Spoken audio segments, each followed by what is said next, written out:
Rajasudha channel కి స్వాగతం। మన రాజసుధా ఛానల్ ద్వారా మరి అనేక సమస్యలకి చక్కటి పరిష్కార మార్గాలు, సక్సెస్ కి టిప్స్ ఎన్నో మనం తెలుసుకుంటాం। ఈ రోజు మనం తెలుసుకోబోయే ఇంట్రెస్టింగ్ టాపిక్ 9 సంఖ్య యొక్క గొప్పతనం ఏంటో తెలుసుకుందాం। 9 అంటే చాలా పరిపూర్ణమైన సంఖ్యగా చెప్తారు। మన హైదరాబాద్ లో చాలా వరకు వెహికల్ నంబర్స్ అన్ని 9 ఉంటాయి। ఎందుకంటే పెద్ద ఎన్టీఆర్ గారి లక్కీ నంబర్ 9 అని తెలుసుకొని అందరూ కూడా 9 వెహికల్స్ ని ఎక్కువగా వాడుతూ ఉంటారు। మరి 9 సంఖ్యకి అంత గొప్పతనం ఏంటో తెలుసుకుందాం। ద్వాపర, కలియుగ, త్రేతాయుగాల్లో 9 సంఖ్యకి చాలా ప్రాధాన్యత ఉందట।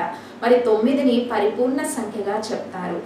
అలాగే నవదుర్గలు అంటే నవరాత్రులు అంటే 9 రాత్రులు, గణేష్ నవరాత్రులు, దుర్గా నవరాత్రులు, ఇలా 9 సంఖ్యకి చాలా ప్రత్యేకత ఉంది। కాబట్టి 9 అన్నది పరిపూర్ణ సంఖ్యగా చెప్తారు, పెద్ద సంఖ్యగా చెప్తారు।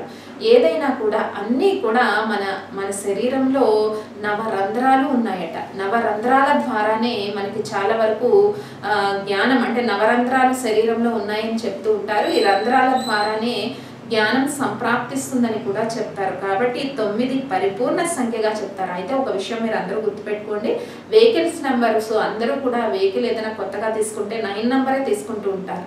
అంటే 9 టోటల్, సెకండ్ హ్యాండ్ వెహికల్స్కి వెళ్ళినా కూడా మనకి 9 టోటల్ ఎక్కువగా దొరుకుతుంది। కానీ 9 సంఖ్య అందరికీ సరిపోకపోవచ్చు। అంటే సంఖ్యాపరంగా తీసుకుంటే మరి గణేష్ నవరాత్రులు, అలాగే దుర్గా నవరాత్రులు, అలా అంటే 9 సంఖ్యకి అంత ప్రాధాన్యత ఉంది కాబట్టి పరిపూర్ణ సంఖ్యగా చెప్పుకుంటున్నాం। కానీ అందరికీ అది నంబర్ షూట్ కాకపోవచ్చు। భగవద్ధారాధనలో సంఖ్యని మనం అందరూ కూడా ఉపయోగించవచ్చు। కాబట్టి 9 అంత గొప్ప సంఖ్యగా చెప్తారు। కాబట్టి నవరాత్రులు, అలాగే చాలా వరకు దుర్గా నవరాత్రులు, గణేష్ నవరాత్రులు, ఈ రకంగా 9 సంఖ్య దైవత్వంకి సంబంధించిన సంఖ్య, పరిపూర్ణమైన సంఖ్యగా చెప్తూ ఉంటారు।